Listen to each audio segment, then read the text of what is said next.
Sir ఇప్పుడు అయోధ్య రామ మందిరం కానీ తర్వాత ఇప్పుడు లక్షద్వీప్ మాల్దీవ్స్ ఇష్యూ కానీ అసలు మోడీ గారు ఒంటి చేతితో ఒక ఫోటో పెడితే చాలనే పరిస్థితి వచ్చింది సార్. అసలు ఎలా సార్ ఇప్పుడు ఆయన స్టార్ క్యాంపెయినర్ అయిపోయాడు సార్, ప్రపంచానికి స్టార్ క్యాంపెయినర్ మోడీ గారు. ఎలా అనిపిస్తుంది? స్టార్ క్యాంపెయినర్ కాదు, సోషల్ మీడియా స్టార్ అయ్యాడు.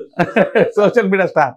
అసలు ఇదంతా ఎలా జరిగిందంటే నిజంగా చెప్పండి, ఇదంతా టైమింగ్. అంటే నరేంద్ర మోడీ గారి టైంలో సోషల్ మీడియా బూమ్ అవ్వటం, భారతదేశంలో అందరూ స్మార్ట్ ఫోన్లు వాడటం, ఇంటర్నెట్ బూమ్ రావటం, ఇవన్నీ అసలు భలే అద్భుతంగా జరిగిందా, అది దైవ నిర్ణయమా, ఇవన్నీ చూస్తుంటే భలే గమ్మత్తుగా ఉంటుంది. అయితే మీకు 2014 కంటే ముందు మోడీని మోత్కా సౌదాగర్ అని చెప్పని ఆయన ఎంత ఒక రాక్షసుడిలాగా, ఒక నరహంతకుడిలాగా ప్రొజెక్ట్ చేసి కాంగ్రెస్ పార్టీ నెగిటివ్ క్యాంపెయిన్ చేసింది. ఆ నెగిటివ్ క్యాంపెయినింగ్ వల్ల జనాలందరికీ సోషల్ మీడియా చేతిలోకి వచ్చేటప్పటికి ఈ నరేంద్ర మోడీ అనేవాడు ఎవడరా, గుజరాత్ చీఫ్ మినిస్టర్ అంట అని చెప్పి సెర్చ్ చేసి ఆయన హిస్టరీ ఏంటి, ఆయన గురించి ఏమన్నా తెలుస్తుందా, ఆయన ఎలా మాట్లాడతాడు, ఆయన ఎట్లా డెవలప్ చేస్తున్నాడు, ఆయన గురించి తెలుసుకోవడం మొదలుపెట్టాను. నేను కూడా అలాగే తెలుసుకున్నా.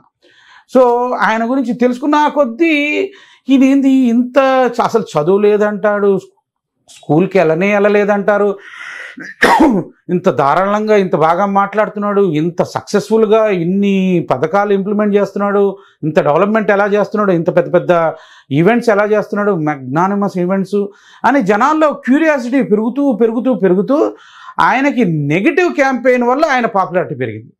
అంటే ఎంత క్యారెక్టర్ అసాసినేషన్ చేయాలని ప్రయత్నం చేస్తున్నా, ఎందుకంటే ఆయన స్వచ్ఛంగా ఉన్నాడు కాబట్టి వాళ్ళు వేసిన ఏ మట్టి కూడా ఆయనకు అంటలా, ఏ మైలం కూడా ఆయనకు అంటకుండా ఆయన కమల పుష్పంలాగా వెలుగుతూనే మట్టిలోంచే కమల పుష్పం వచ్చి ఒక బ్రహ్మాండమైన పువ్వులాగా ఆయన నిలబడ్డాడు.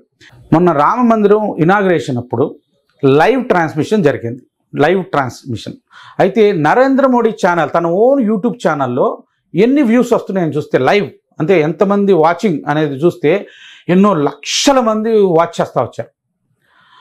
అయితే నేను అదే సమయంలో ఎన్డీటీవీలో ఎంతమంది చూస్తున్నారు, లేకపోతే TV9లో ఎంతమంది చూస్తున్నారు, TV9 భరతవర్షలో ఎంతమంది చూస్తున్నారు, లేకపోతే మన తెలుగు ఛానళ్ళు ఎన్టీవీలో, మన HMTVలో, లేకపోతే ఈటీవీలో, లేకపోతే ABNలో, నార్త్ ఇండియా ఛానల్స్, టైమ్స్ నౌలో, ఇట్లా అన్ని ఛానల్స్లో, ప్రింట్ లేకపోతే క్వెస్ట్, ఇట్లా అన్ని ఛానల్స్లో ఈచ్ ఛానల్లో ఎంతమంది వ్యూవర్స్ ఉన్నారని స్క్రీన్ షాట్ తీసుకుని, అంటే ఒకటే టైంలో ఆ లైవ్ జరిగే టైంలో నరేంద్ర మోడీ ఛానల్లో ఎంతమంది చూస్తున్నారు, ఈ అన్ని ఛానల్స్లో ఎంతమంది చూస్తున్నారు అని చెప్పని చూసి అందరినీ యాడ్ చేసి సో వీళ్ళందరినీ యాడ్ చేసి *2 చేసినా కూడా నరేంద్ర మోడీ ఛానల్ ఒక్కటే *2 కంటే ఎక్కువ ఉన్నారు.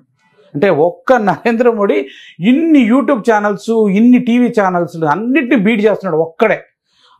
సో మాల్దీవ్స్లో ఈ చైనా వాళ్ళు దూరి వాళ్ళ ప్రభావం, మన ఇండియన్ ప్రభావాన్ని తగ్గించడానికి వాళ్ళు ఒక ప్రైమ్ మినిస్టర్ని మాల్దీవ్స్ ప్రెసిడెంట్ని వాళ్ళ క్యాండిడేట్ని వాళ్ళు ప్రెసిడెంట్గా నెగ్గించేటట్టు చేసి మనకి ఇండియాకి అగెనెస్ట్గా పాలసీస్ క్రియేట్ చేస్తూ ఉంటే, మన ఇండియన్స్ అందరూ అక్కడ మాల్దీవ్స్లో చాలామంది టూరిస్టులు వెళ్తూ ఉంటారని చెప్పని సింపుల్గా వాళ్ళని కౌంటర్ చేయడానికి లక్షద్వీప్లోకి వచ్చి ఒక ఫోటో తీసుకొని ఆయన నరేంద్ర మోడీ ఛానల్లో పెట్టారు. కథం, ట్విట్టర్లో పెట్టేశాడు, కథం, యూట్యూబ్లో ఇట్లా మాల్దీవ్స్ ఎంత బ్యూటిఫుల్గా ఉందో చూడండి అని చెప్పని కథం, అంతే వైరల్ అయిపోయింది. అసలు ఎందుకు తీశాడు అని అర్థం చేసుకోవడానికి జనాలకి 2-3 రోజులు పట్టేసింది. ఏం చేస్తున్నాడు, ఏం జరుగుతుంది అనేది. ఈ రోజున వాళ్ళు నువ్వు ఇండియాతోటి పోటు పెడతావా అని అపోజిషన్ వాళ్ళు ఒకళ్ళ గుండెలో ఒకటి గుంజులు పించుకుంటా కొట్టుకొని చస్తున్నారు. అక్కడ వాళ్ళ బిజినెస్లు అన్నీ ఫట్ అయిపోయినాయి, వాళ్ళ పార్లమెంట్లో కొట్టుకొని వస్తున్నారు. మన ఇండియా గురించి నువ్వు నరేంద్ర మోడీతో ఎందుకు పెట్టుకున్నావురా, మా బిజినెస్లన్నీ కట్ అయిపోయినాయి, మన ఎకానమీ అంతా ఇదైపోయింది అని చెప్పని. So that is the power of Narendra Modi. నిజంగా అక్షరాలు లేవు, వర్డ్స్ లేవు చెప్పడానికి.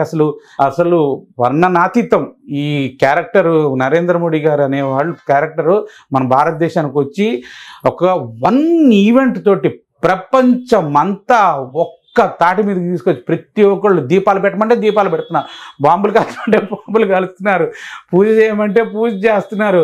దేశం అంతా ప్రతి గుడి చుట్టూతా, ప్రతి మన అపార్ట్మెంట్ కాంప్లెక్స్లో చాలా మంది మన హిందువులే మాకు ఇష్టం లేదు, మేము కాంగ్రెస్ పార్టీ మీరు పెట్టడానికి వీల్లేదు, ఇది బీజేపీ వాళ్ళు చేస్తున్నదంటే ఇది రాముడిది, మేము పెడతామని ఎదిరించి ఫస్ట్ టైం ఇది నేను ఎన్ని అపార్ట్మెంట్ కాంప్లెక్స్లో ఎన్ని విల్లా కాంప్లెక్స్లో ఎంతమంది గట్టిగా ధైర్యంగా కొట్లాడి, ఇప్పుడు షిరిడి సాయిబాబా టెంపుల్స్లో కూడా రాముని పెట్టడానికి వీల్లేదు అని చెప్పని కొన్ని టెంపుల్స్లో అమెరికాలో కూడా మినియాపోలిస్లో విషయం చెప్తున్నా, మా ఫ్రెండు దానికి చైర్మన్ టెంపుల్ చైర్మన్ ఈ రాముడు విగ్రహం పెడతానంటే అక్కడ మిగతా వాళ్ళు షిరిడి సాయిబాబా చెప్తే మేము ఇక్కడ పెట్టడానికి వీలు లేదు అది ఇది అని చెప్పి కొట్లాడి పెట్టించాడంట.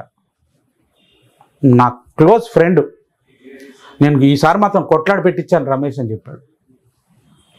సో ఇటువంటి చైతన్యం మన హిందువుల్లో అసలు వస్తుందని నేను కూడా ఎక్స్పెక్ట్ చేయలేదు.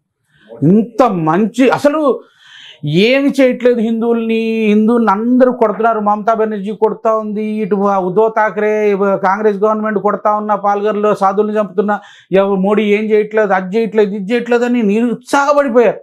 ఇక్కడ బైన్సాలో హిందువుల్ని చంపుతున్నా, మా కేసీఆర్ ఎన్ని చేస్తున్నా కేసీఆర్ మీద ఏం యాక్షన్ తీసుకోవట్లేదు, అమిత్ షా గవర్నమెంట్లను బర్తరఫ్ చేయాలి ఎందుకు చేయట్లేదు అని చెప్పని హిందూ యాక్టివిస్టులు అందరిలో ఒక నిరుత్సాహము, ఒక నిస్సహాయత సిట్యుయేషన్లో చాలా డిప్రెషన్లోకి వెళ్ళిపోయారు.